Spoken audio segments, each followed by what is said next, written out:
Америкийн хувьцааны зах зээлийг илэрхийлэх жижиг индексүүд 7 хоногт бол бууралтай байлаа. Хувьцааны зах зээлийг салбараар нь ангилаад үзэх юм бол эрчим хүчний төрлийн салбарын хувьцаанаас бусад салбарын хувьцаанууд бол уналттай байлаа.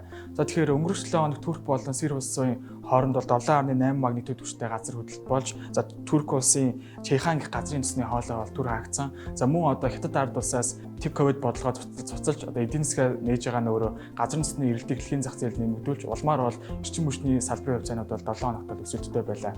За өнгөрөх 7 хоногт интернет хувьцаанууд гэж нэрлэгддэг харилцаа холбооны салбарын хувьцаанууд бол хамгийн өндөр бууралтыг үзүүлсэн. За үүний гол шалтгааныг нь тайлбарлавал 5 гарагт Google-ийн одоо хиймэл оюухан дээр суурилсан чатбот болох одоо Bard ерөөдөө албан ёсны танилцуулга хийсэн.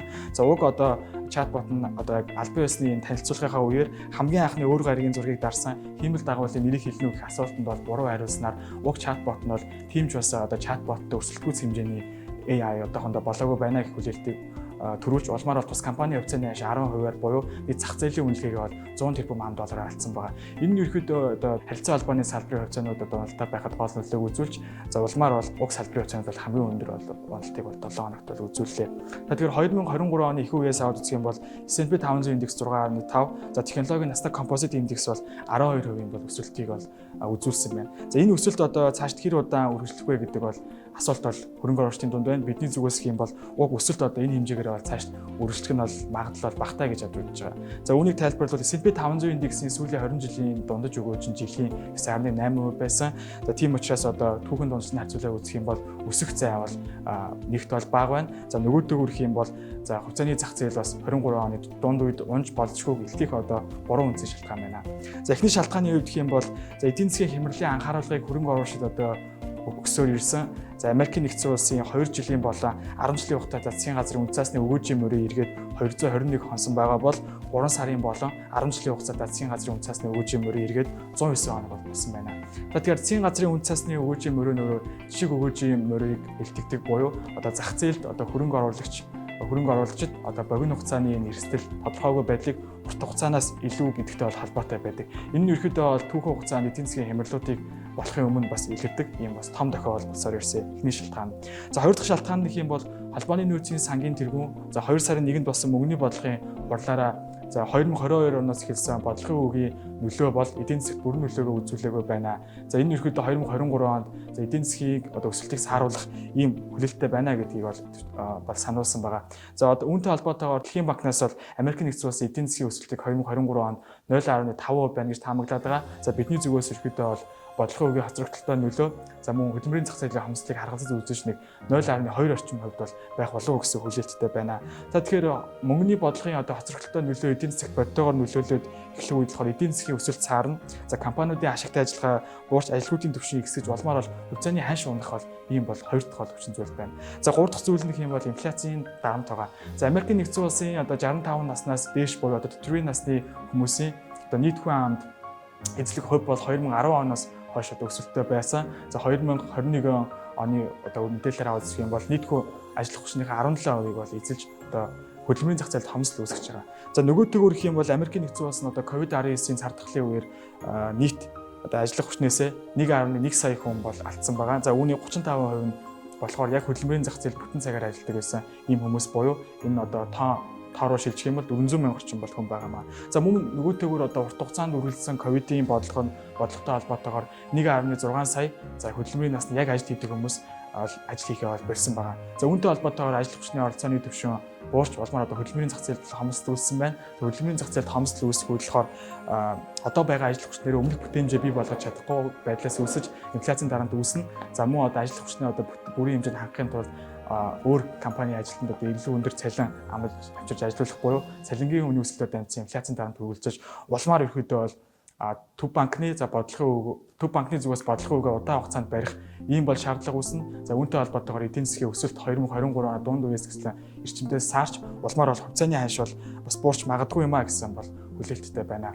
За энэ 7 хоногийн үед гэх юм бол Америкийн нэгдсэн улсын 1-р сарын инфляцийн түвшин бол мэдээлэгдэнэ. За 12-р сарын байдлаар инфляцийн түвшин бол 6.5%-д хүрсэн байгаа. За одоогийн байдлаар бол зах зээл одоо өргөнөөр ихэд 6.2% хурж буурна гэсэн бол хүлээлттэй байна. За хэрвээ инфляцийн түвшин хүлээлтэндээ хүрэхгүй байх юм бол хувьцааны зах зээлд бол уналт ирнэ. За хэрвээ хүлээлтэндээ хүрэх эсвэл илүү хэмжээгээр буурсан тохиолдолд хувьцааны зах зээл бага хэмжээний бол өсөлт үзүүлэх юм бол ийм хүлээлттэй байна. Томоохон төв банкнуудын бодлогын үеийн хоцрогдолтой нөлөө эдийн засгийн өсөлтийг сааруулна гэх хөрөнгө оруулалтын айдастай холбоотойгоор Европ улсын хувьцааны зах зээл 7 хоногт бол бууралтай байлаа. За тэгэхээр Европ улсын 1-р сарын инфляцийн түвшин 9.2%-аас 8.5% бол хүрч буурсан. За гэсэн хэдий ч хүнс болон эрчим хүчний нөлөөг хасад тооцсон суурь инфляцийн хувьд гэх юм бол 5.2% буюу одоо их өндөр түвшинд бол хэвээр хадгалагдсаар байна. За тэгэхээр Европын төв банк нь нийт Европ улсын 19 оронд дунд хугацаанд мөнгөний бодлого баримталж одоо инфляцийн түвшнийг бол 2% баримтлах юм үндсэн зорилготой байдаг. Гэсэн хэдий ч одоо 8.5% гэх одоо инфляцийн түвшнийг аваад үзэх юм бол зорилтод одоо инфляцийн түвшнээс хэд өндөр хувьд буюу за төв банкны зүгт одоо инфляцийн дарамттай байгааг бол сануулсан ийм бол түвшин бол болоод байна. За үүнтэй холбоотойгоор ч гэсэн Европын төв банкны бодлого боловсруулагч инфляцийн түвшин зорилтод хэмжээнээс хэд өндөр байгаа тул одоо бодлогын бол дахиж өсөх нь гэдэг 7 хоногт мэдгэлээ. За үүнийг тодруулаад үзэх юм бол Европын төв банкны бодлого боловсруулагч Изабель Шнабель гэх юм бол инфляцийн дарамт өндөр байна. За үүнтэй холбоотойгоор төв банкны зүгээс бодлогын өгөө дахиж өсөх болно гэдгийг бол зах зээлд бол дахин санууллаа. Үүнтэй холбоотойгоор Европын хувьцааны зах зээл 7 хоногт бол уналттай байлаа. Японы төв банкны ерөнхийлөгчийн бүрэн эрхийн хугацаа 2023 оны 4-р сард дуусах буюу одоо уг хугацаа бол ойрцоор байна. За үүнтэй холбоотойгоор ч гэсэн хөрөнгө оруулалт болон бодлого боловсруулалтын хувьд дараагийн одоо ерөнхийлөгч байх вэ? Дараагийн төв банкч ямар бодлого баримтлах вэ гэдэг бол асуулт бол хөрөнгө оруулалтын анхаарлын төвд бол хэвээр бол байсан байна. Тэгэхээр Япон улсын эдийн засгийн онцлогийн хувьд хэм бол сүүлийн 30 жилийн турш эдийн засгийн өсөлтийг үзүүлээгүй. За үүнтэй холбоотойгоор ч гэсэн хамгийн сүүлийн бодлогын хурлаараа буюу 1-р сард болсон хурлаараа за банкуудын харилцаа тооцож байгаа бодлогын өгөө буюу хүүгийн түвшнийг хасах 0.1%. За 10 жилийн хугацаанд засгийн газрын үн цасны өгөөжийг бол 0.5%-аас дээш гарахгүй байх гэсэн бол бодлогыг бол хэвээр бол баримталсаар байна. За тэгэхээр засгийн газрын үн цасны өгөөжийн мөрийг одоо 0.5%-аас дээш гарахгүй байна гэдэг нь ихэд бол хоёр үндсэн шалтгаантай. За эхний шалтгааны хувьд гэх юм бол энэ одоо гадаад дотоодын хөрөнгө оруулалтын хувьд жишээ өгөөжийн мөрийг бүрэлдэх, за төсөв болон мөнгөний бодлого хоорондын уялдааг сайжруулах ийм бол нөлөөг бол зах зээлд үзүүлдэг. За тэгэхээр Япон улсын хувьд гэх юм бол экспортынхаа дүнг нэмж ханшийн сулрал болон за мөнгөний төлөх бодлогоор эдийн засгийнхаа өсөлтийг дэмжих бол бодлого баримталж явж байгаа. Гэхдээ хамгийн гол зүйл нь юм бол Япон одоо Токио хотын 1-р сарын инфляцийн түвшин өөрөө 4.3% төрсөн буюу зорилтод 2% инфляцийн түвшнээс бол илүү гараад бол явцсан байгаа. Тийм учраас одоо хөрөнгө оруулалтын хувьд ямар хүлээлт үүсэж байна вэ гэхээр төв банкны одоо дараагийн ерөнхийлөгч бол 4-р сард солигдно. За одоо инфляцийн түвшин бол зорилттой хэмжээнээс өндөр гарсан учраас одоо мөнгөний зөөлөн бодлого баримтлахаа болж магадгүй юм аа. Хэрвээ зөөлөн бодлого баримтлахаа болох юм бол за йений хааш ам долларын эсрэг одоо сулрах энэ сулрал багасна. За нөгөө төвөөр бол Япон улсын хувьцааны зах зээл бага хэмжээний уналт ирж болцох юм аа гэдэг бол хүлээлттэй байна.